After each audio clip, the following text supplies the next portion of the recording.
Oke ya, Assalamualaikum warahmatullahi wabarakatuh ya. Waalaikumsalam warahmatullahi wabarakatuh. Bapak Profesor Mulyaman Hadad, apa kabar? Sehat selalu? Alhamdulillah, baik Prof.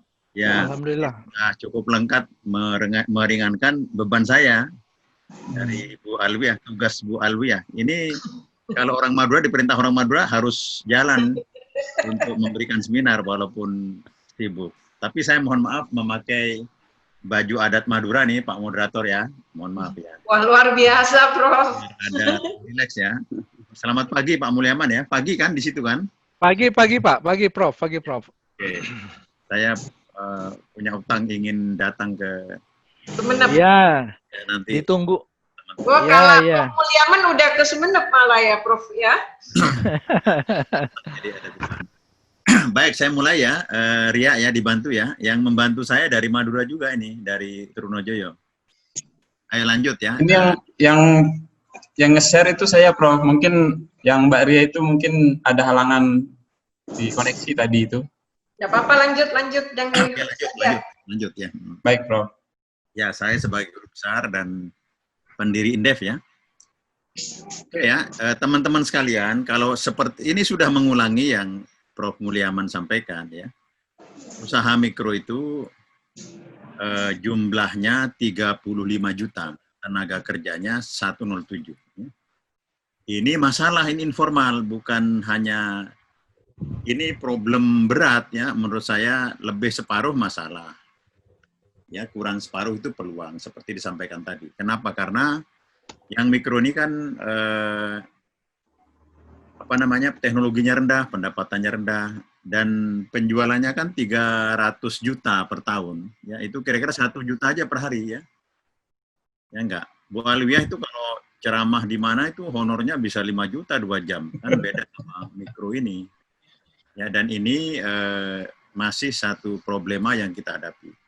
Tapi statistik ini menurut saya, Pak Mulyaman ya, berdasarkan pengalaman saya, yang besar dan menengah ini, tenaga kerjanya itu 3 juta. Menurut saya tidak benar nih BPS, ya, underestimate. Ya.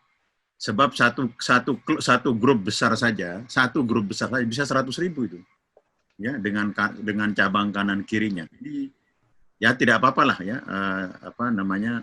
menurut saya perusahaan besar sudah menyerap banyak, mungkin puluhan juta tenaga kerja. Tapi di statistik BPS ini tidak demikian ya.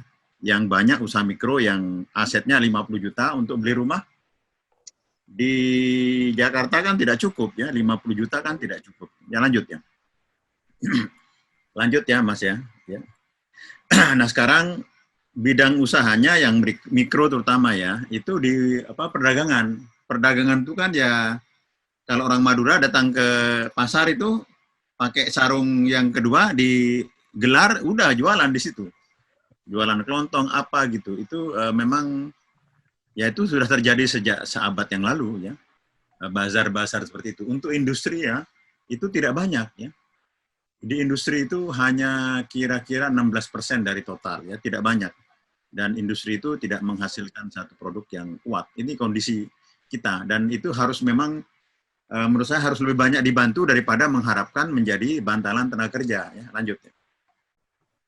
Lanjut, Pak.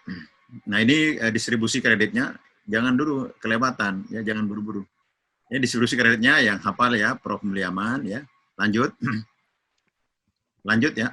Nah ini adalah porsi kreditnya ya, yang banyak perdagangan, industri juga sedikit ya.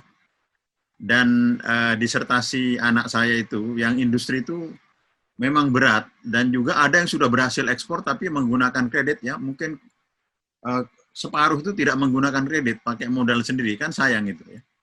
Dan kita juga menemukan bahwa hanya 15 juta UKM yang punya akses ya, menaruh uangnya bukan kredit, menaruh deposito di bank ya.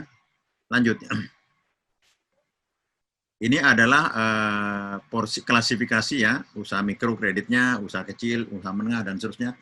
Ini lewat aja. Nanti untuk teman-teman yang, ini kan banyak kampus ya, kampus biar berbicara, ini data dari Prof Mulyaman dengan saya ini cukup lengkap, dan terakhir ya, mungkin kalau di Madura nggak akan dapat, susah, dari sinilah kita dapat ya. Lanjut. Nah ini rekeningnya, ini coba jumlah rekeningnya ya. Ya, total kredit, total rekening dari UMKM itu yang jumlahnya 63 juta itu hanya 16 juta ya. Itu yang masuk di dalam rekeningnya saja. Ini dikoreksi Prof Mulyaman sebagai deputi Gubernur Bank Indonesia ya. Menurut saya dengan bank intensitas sentuhannya belum terlalu kuat ya. Berarti dia belum terlalu modern ya. Ya, lanjut ya. Lanjut. Ya, sekarang ini dampaknya bagaimana? Ya, ini data yang ini data dari BPS dan juga Kementerian Koperasi ya. Jadi di triwulan yang pertama itu industri itu sudah separuh ya, pertumbuhannya turun ya. Di perdagangan juga menjadi hanya 1/4 ya. Pertanian stagnan. Coba lihat yang kanan ya. Yang warna hijau muda ya. Dan ini akan jauh lebih besar pada kuartal berikutnya ya. Di mana prediksi Indef ya pada awal Covid itu minus 0,2 sampai 1%, tapi diprediksi bahkan Menteri Keuangan minus 5% ya pertumbuhan ekonomi tahun ini ya. Ini juga menandakan bahwa banyak prediksi kita itu salah ya. Tapi kita tidak ngawur memprediksi pada saat itu ya. Tapi kalau diprediksi pada saat sekarang tentu hasilnya berbeda dengan mekanisme rasional ya, proyeksi statistik lah kira-kira seperti itu. Tapi karena faktornya banyak maka sulit ya. Jadi dampak ya, kesimpulan dari sementara ini dari grafik dan tabel yang saya sampaikan, dampaknya persis seperti yang diceritakan Prof Mulyaman tadi ya. Kepada seluruh sektor itu cukup berat. Lanjut.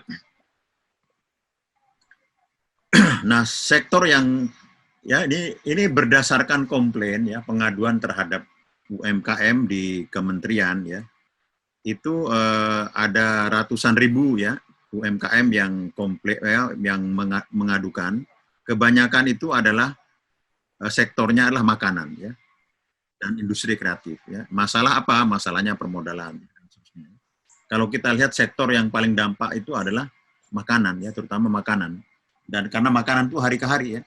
Memang kalau berbisnis di makanan seperti Salim Group, terigu ya itu sudah pasti paling besar di dunia, apalagi memonopoli ya. Kemudian masalahnya itu adalah masalah demand ya. Pertama itu demand ya.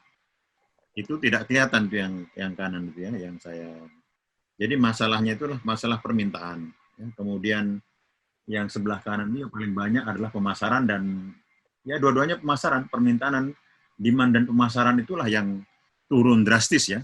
Yang warna biru, yang warna Partai Amanat Nasional itu, yang biru itu. Dan itu dua-duanya itu adalah masalah permintaan dan pemasaran. Jadi Pak Mulyaman memang itu yang, nah karena itu solusi teknologi yang disampaikan oleh Pak Mulyaman tadi itu solusi yang benar ya, yang benar ya. Jadi saya punya satu foto nanti mau saya sampaikan. Mungkin Bu Alwiah itu tahu PAX ya, selain Paxel ya, itu Paxel itu kreativitas baru ya, yang mendistribusikan, mengirim barang, petani, didatangi petani itu, karena dia nggak bisa datang ke kantor pos atau apa, didatangi nanti dipesan ke orang yang mau beli. Nah sekarang yang diperlukan adalah anak-anak muda lulusan dari Unsas Trunojoyo, ya, yang kampusnya di tengah sawah tapi gedungnya tinggi. Saya ikut dalam memutuskan lobi-lobi gedung itu, ya. Itu anak-anak itulah yang menjembatani antara petani, produsen dengan konsumen, ya. Ya, menjadi entrepreneur, ya, yang mengantarkan sudah online, ya, sudah. Jadi kalau sekarang saya banyak di rumah, meminta talas di Bogor, itu gampang, ya, tinggal pesan Paxel, Paxelnya datang ke sawah. Ya, itu betapa ajaibnya ya yang disampaikan Prof Mulyaman persis sama dengan saya ya. Cuman Pak Mulyaman ya, ini ada pemerintah nggak kreatif, Pak. Nggak kreatifnya begini, saya ambil contoh ya. Ya, sambil contoh. Tiang listrik ya, revolusi tiang listrik. Tiang listrik itu adalah elektrifikasi kita itu seluruh Indonesia, hampir 100%, 90%. Tiang listrik itu bisa menjadi media untuk kita menyebarkan Wi-Fi internet ke seluruh Indonesia. dengan gampang minta Telkomsel, Sinarmas, ya, Lipo dan lain-lain untuk kerjasama. Tapi nggak usah suruh bayar dulu, nanti kalau sudah ada pendapatan, dia kabel fiber optiknya lewat situ gratis dulu untuk menyentuh orang-orang di desa-desa. Pasti itu akan bikin revolusi. Tapi kreativitas seperti ini aja tidak dilakukan. Itu tiang listrik, Pak Mulyaman, ya, tiang listrik. Iya. Jadi kabel fiber itu, kalau masa normal, tiang listrik itu monopoli dijual mahal sekali, ya sangat mahal, ya. Karena ingin apalah ya. Tapi sekarang pemerintah ketok palu, tiang listrik gratis, silahkan yuk menetrasi. Karena murid-murid saya yang di luar itu nggak dapat akses untuk mendapatkan pelajaran, ya. Dan dalam keadaan sekarang itu WiFi, ya, teknologi seperti Pak Mulyaman sampaikan itu betul, ya. Lanjut nih, itu situasi yang ada sekarang, ya. Lanjut, ya. Nah ini Pak Mulyaman, ya, ini yang Presiden marah-marah kemarin, Pak, ya. Ini saya kira marah betul plus drama, Pak, ya. Ada dramanya lah kira-kira gitu. Ya, beliau marah, ya, kesehatan tuh 1,6 ya dibahas di DPR. Begitu juga UMKM nih, Pak, ya. UMKM yang 1, 2, 3 triliun terserap 200 miliar, Pak Mulyaman, Prof Mulyaman.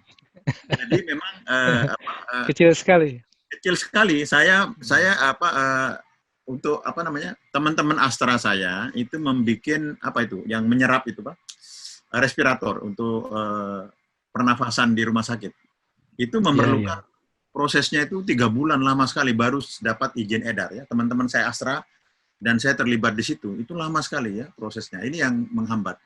Jadi ini angka-angka ini sebenarnya angka-angka bercanda juga sebagian, karena program kesehatan sudah ada dalam masa normal, ada tambahan sedikit saja, ya, tapi itu pun tidak tersalurkan, ya, banyak. Lanjut, ya. Nah ini angkanya, lanjut, ya. Ini Prof Mulyaman, ya, jangan kelewatan dong, ya. Ini angkanya Prof Mulyaman, ya. Yang UMKM 123 triliun itu baru 0,1% atau 1% lah, kurang 1%, ya. Implementasinya sangat kurang. Saya tidak tahu mengapa, dan pantas juga Presiden marah, ya. Ya, itu problem, ya, dan ada masalah yang cukup berat, ya. Kesehatan juga begitu, dari 70 triliun atau 87 di sini yang sudah dikoreksi itu 1,6%. Jadi lambat sekali ini pemerintah, dan saya melakukan riset, ya, Prof Mulyaman. Itu di awal-awal COVID ada hampir 40 pernyataan dari pejabat kementerian yang itu menjadi blunder dan punya sentimen negatif. Jadi kalau dalam manajemen banyak blunder, itu manajemen tidak berjalan dengan baik, ya. Itu problemnya, ya. Nah, jadi UMKM itu sekarang punya masalah berat dan harus dibantu. Solusinya juga banyak, ya. Nah, kalau saya masuk kelas, kasus seperti ini saya teoritisasikan bahwa market ini berhenti. Market itu tatanan spontan, ya. Karena apa? Karena nggak bisa, tidak ada jembatan, tidak ada jalan, atau terhambat, toko segala macam. Apa gantinya? Infrastruktur virtual, ya. Jadi saya mengajar itu tidak terganggu, ya. Saya membimbing mahasiswa master saya, mahasiswa doktor saya, nggak terhambat, bahkan bagus rekamannya bisa jadi buku, ya. Nah, dengan mengubah seperti itu akan ada solusi, ya. Nah, ini kemudian Pak Mulyaman, ya, yang Bu Alwiah itu perusahaan-perusahaan yang IT itu naiknya 100%, ya. Saya tanya, saya mantan komisaris satu perusahaan IT, saya tanya untuk WiFi berapa penjualan, naik 100%, 100% dia naik, ya. Dan harga sahamnya malah naik, gitu, ya. Nah, ini ada yang hilang, ada yang muncul, ya, dan itu bisa dikompensasi sebenarnya. Lanjut, ya, terakhir, ya, ini terakhir, ya, lanjut, ya.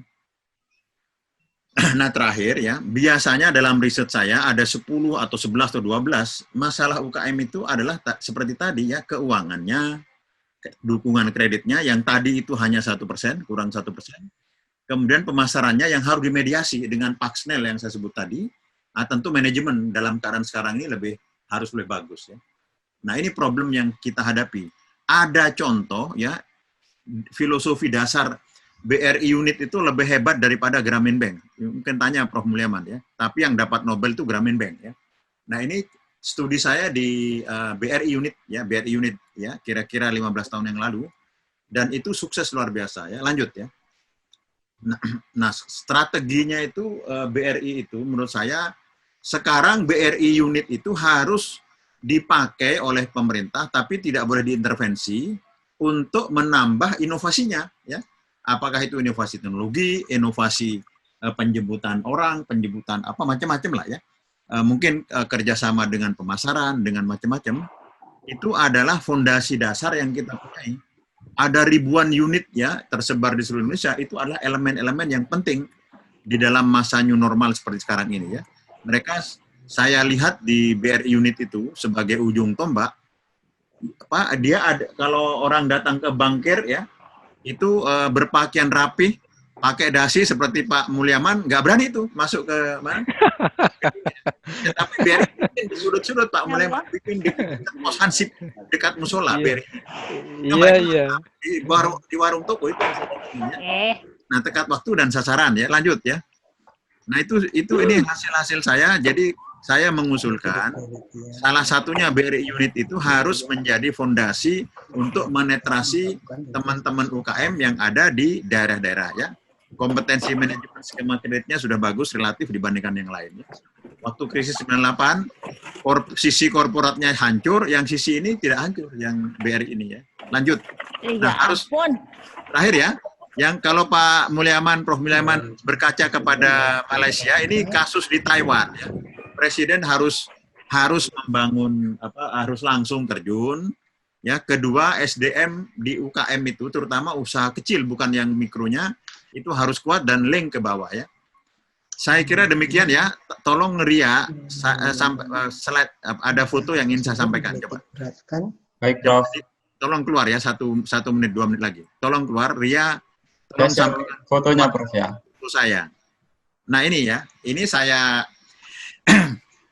ini istri saya ini pakai begini ya. Jadi teman-teman yang UKM di Bogor nggak bisa jual, telurnya nggak bisa jual, ada di Darmaga dekat IPB ya. Ini Paksel ini bukan seperti kantor pos Pak Mulyaman, Prof. Mulyaman ya. Ini Paksel bisa datang ke sawah. Ya. Oke. Dia datang ke sawah mengambil singkong. Dia datang ke kandang mengambil ayam. Dia datang ke sawah mengambil beras dan dikumpulkan dulu, di-packing oleh dia, dikirim ya, sehingga petani itu yang tidak biasa bersih melakukan pengiriman bisa dilakukan oleh ini ya. Ini inovasi yang sebenarnya menurut saya ya, Prof. Mulyaman dan Bu Alwiah ya. Ibu Alwiah itu yang orang Madura ya. Masih orang Madura Kak? Mayoritas Madura ini. Inovasi yang disampaikan Prof. Mulyaman tadi itu mestinya kepala-kepala daerah itu menyambut seperti ini ya. Nggak usah bikin-bikin baru ya. Coba Prof. Mulyaman, Bu Alwiah ya, di Kementerian Koperasi itu paling ada 3.000. Untuk datang ke 107 juta kan nggak mungkin dia langsung, indirect, menggunakan mitra-mitra ini ya. Itulah presentasi saya melengkapi Al-Mukarram Prof. Mulyaman Haddad ya. Wassalamualaikum warahmatullahi wabarakatuh. Waalaikumsalam warahmatullahi wabarakatuh. Terima kasih Prof. Didi.